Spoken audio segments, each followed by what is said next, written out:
I'm Lauren, and this summer I got to work with a nonprofit in Haiti called Mission of Hope, and it's just a wonderful organization that does a lot of work for Haitians.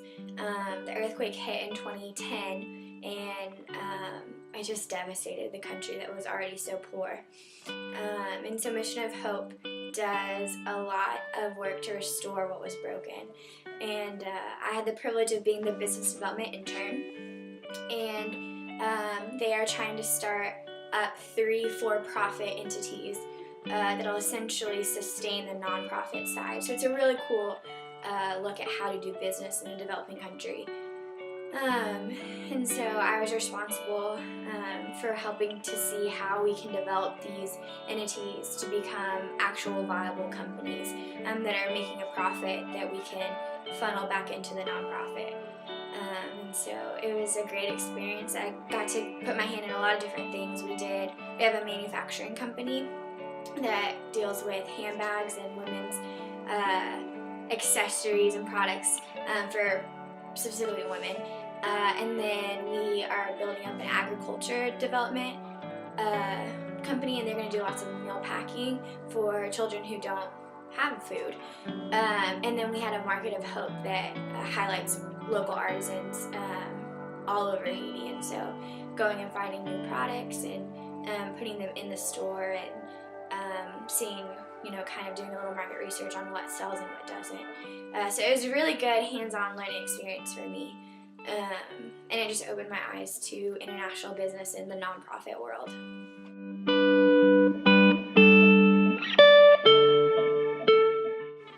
It was so challenging, not only in a business aspect, but I lived in a third world country for 3 months, and we didn't have electricity or air conditioning, and we took cold showers, and everything was always dark, and so it was really challenging for me to learn happiness and where my happiness truly lies. And I think here in America it's so easy to put our happiness in our bank account or our closet and material type things. And I was really blessed to be able to learn what joy means versus happiness. And joy is something that comes from the Lord.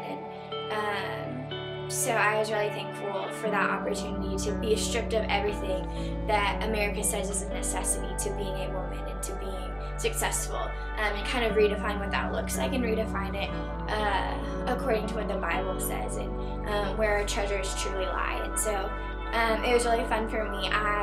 It was a support raised position, so I didn't get paid, but also I got to impact the lives of men and women, Haitian men and women that otherwise wouldn't have known the gospel, wouldn't have known Jesus Christ, and wouldn't have had opportunities to create a living for themselves in Haiti. And I think that was something that you can't put a price on.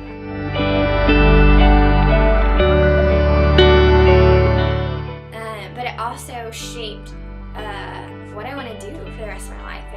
And so I'm really thankful to have this internship that was so good at developing me as a person, as a businesswoman, and knowing that this is kind of what the Lord made me for, was to do business internationally and help meet people's physical, spiritual, and emotional needs. And so I'll be graduating in May, and hopefully maybe 2 or 3 years down the road, I'll get to go back overseas and I don't know exactly what it'll look like, but do some sort of business development in a country that really needs it.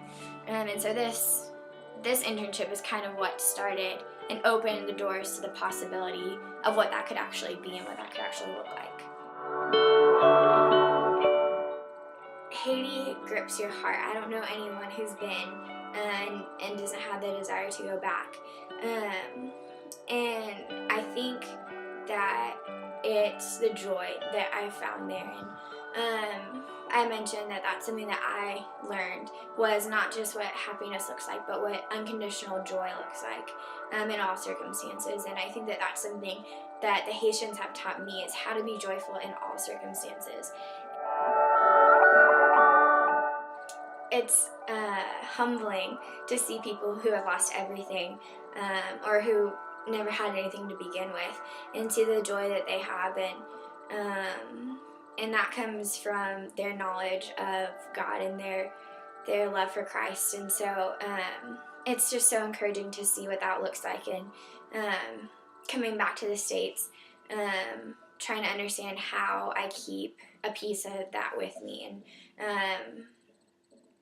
and how I keep and how I remember and how I describe Haiti to others. And so I would love to go back to Haiti. That's definitely something that is in my heart.